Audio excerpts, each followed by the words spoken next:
കേരളത്തിലെ പ്രതിപക്ഷ നേതാവിനെ ഉടൻ അറിയാം. CPM പോളിറ്റ് ബ്യൂറോ യോഗം ഡൽഹിയിൽ തുടങ്ങി. പിണറായി വിജയൻ തന്നെ പ്രതിപക്ഷ നേതാവാകാനാണ് സാധ്യത. പിണറായി സ്വയം പിന്മാറാൻ സന്നദ്ധനായാൽ മാത്രമേ മറ്റു പേരുകളിലേക്ക് കടക്കൂ. തെരഞ്ഞെടുപ്പിൽ കേരളത്തിലെ കനത്ത തോൽവിയും യോഗത്തിൽ ചർച്ചയാകും. എല്ലാ കാര്യങ്ങളും പാർട്ടി സെക്രട്ടറി പറയുമെന്ന് പിണറായി വിജയൻ പറഞ്ഞു.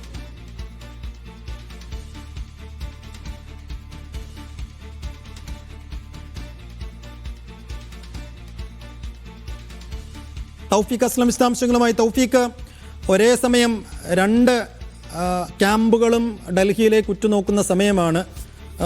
UDFന്റെ അല്ലെങ്കിൽ കോൺഗ്രസിൻ്റെ മുഖ്യമന്ത്രി വരേണ്ടത് സോണിയാഗാന്ധിയുടെ വസതിയിൽ നിന്നാണ്. തൊട്ടിപ്പുറത്ത് CPMനെ നയിക്കാൻ അല്ലെങ്കിൽ LDFന് അടുത്ത 5 വർഷത്തേക്ക് നയിക്കാൻ ആര് എന്നുള്ള ചോദ്യത്തിനുള്ള ഉത്തരം തേടുന്നതും ഡൽഹിയിൽ തന്നെയാണ്. ഇപ്പോൾ പിണറായി സന്നദ്ധനാണെങ്കിൽ എന്ന് വെച്ചാൽ പിണറായി താനില്ല എന്ന് പറഞ്ഞാൽ മാത്രമേ പുതിയ പ്രതിപക്ഷ നേതാവിനെ കണ്ടെത്താൻ കഴിയുകയുള്ളൂ. ഇന്നിപ്പോൾ ആ യോഗം നടക്കുമ്പോൾ ഇതിന് ശേഷം തന്നെ ഒരു പ്രഖ്യാപനം ഉണ്ടാകാൻ സാധ്യതയുണ്ടോ? ആരുടെ പേരിലേക്കായിരിക്കും എത്താൻ സാധ്യത?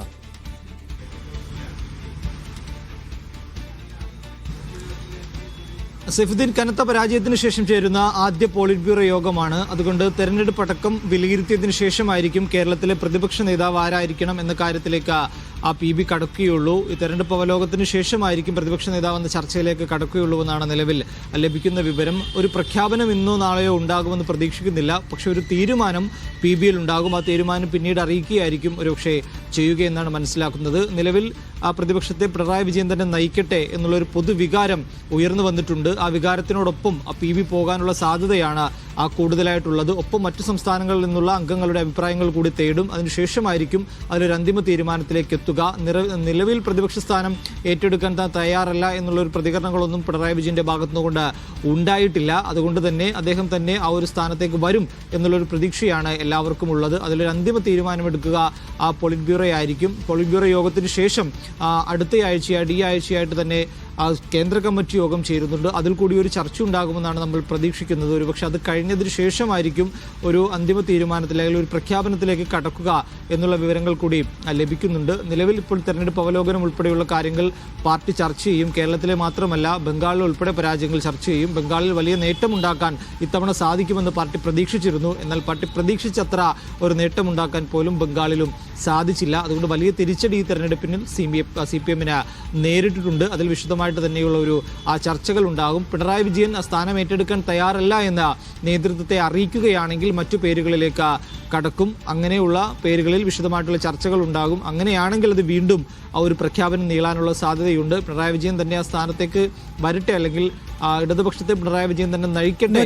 പിണറായി അല്ലെങ്കിൽ മറ്റൊരു പേരിലേക്ക് എത്താൻ ഇനിയും സമയം നീളും. ഇന്ന് പ്രഖ്യാപനം ഉണ്ടാകില്ല എന്നർത്ഥം. പിണറായി ആണെങ്കിൽ പ്രഖ്യാപനം ഇന്ന് തന്നെ ഉണ്ടാകും അല്ലേ? അതൊക്കെ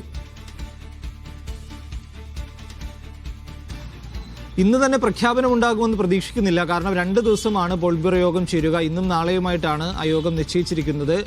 ഇന്ന് തന്നെ അത്തരം പ്രഖ്യാപനം ഉണ്ടാകുമെന്ന് നമ്മൾ പ്രതീക്ഷിക്കുന്നില്ല. ഒരുപക്ഷെ ഉണ്ടായേക്കാം. അല്ലെങ്കിൽ നാളെ കൂടി യോഗം കഴിഞ്ഞതിന് ശേഷമായിരിക്കും ആ ഒരു പ്രഖ്യാപനം ഉണ്ടാവുക. അല്ലെങ്കിൽ ഇനിയും നീളുകയാണെങ്കിൽ, കൂടുതൽ ചർച്ചകൾ ആവശ്യമായി വരികയാണെങ്കിൽ അടുത്തയാഴ്ച നടക്കുന്ന കേന്ദ്ര കമ്മിറ്റി യോഗമുണ്ട്. ആ യോഗത്തിൽ കൂടി ഇത് ചർച്ച ചെയ്തതിന് ശേഷമായിരിക്കും ഒരു അന്തിമ തീരുമാനത്തിലേക്ക് എത്തുക എന്നുള്ള വിവരങ്ങളാണ് ലഭിക്കുന്നത്. ഒരുപക്ഷെ നാളെയോടുകൂടി പേര് പുറത്തു വരാം. അല്ലെങ്കിൽ കേന്ദ്ര കമ്മിറ്റി യോഗം കൂടി കഴിഞ്ഞതിന് ശേഷമായിരിക്കും ആ ഒരു പ്രഖ്യാപനത്തിലേക്ക് കടക്കുക. അതോടൊപ്പം തന്നെ ഈ പ്രതിപക്ഷ നേതാവിൻ്റെ പ്രതിപക്ഷ ഉപനേതാവ് സ്ഥാനം വേണമെന്നുള്ളൊരു ആവശ്യം CPI ഉന്നയിച്ചിട്ടുണ്ട്. ആ ഒരു കാര്യത്തിൽ കൂടി വിശദമായിട്ട് തന്നെയുള്ളൊരു ചർച്ചകൾ ഉണ്ടാകും. അങ്ങനെ ഒരു കീഴ്വഴക്കം കേരളത്തിലില്ല എന്നൊക്കെ CPMന്റെ മുതിർന്ന നേതാക്കൾ പറയുന്നുണ്ട്. എന്നാൽ അതെല്ലാം മാറ്റിവെക്കുക, അതൊക്കെ സാങ്കേതികമായിട്ടുള്ള കാര്യങ്ങളാണ് എന്നായിരുന്നു ബിനോയ് വിശ്വം കഴിഞ്ഞ ദിവസം പ്രതികരിച്ചത്. അതുകൊണ്ട് ആ ഒരു സ്ഥാനം CPIക്ക് വേണം എന്ന നിലപാടിൽ ഇപ്പോഴും ഉറച്ചു നിൽക്കുകയാണ് CPI. അതുകൊണ്ട് അതിലും വിശദമായിട്ട് തന്നെയുള്ളൊരു ചർച്ച ഉണ്ടാകും. കഴിഞ്ഞ ദിവസം MA ബേബി D രാജയുമായിട്ട് കൂടിക്കാഴ്ച നടത്തിയിരുന്നു. ഇരുവരും CPIയുടെ ഓഫീസിൽ ഒരുമിച്ചെത്തുകയും അവിടെ നിന്ന് ഒരുമിച്ച് ഭക്ഷണം കഴിച്ച് മടങ്ങുകയെല്ലാം ചെയ്തിരുന്നു. ആ സമയത്തെല്ലാം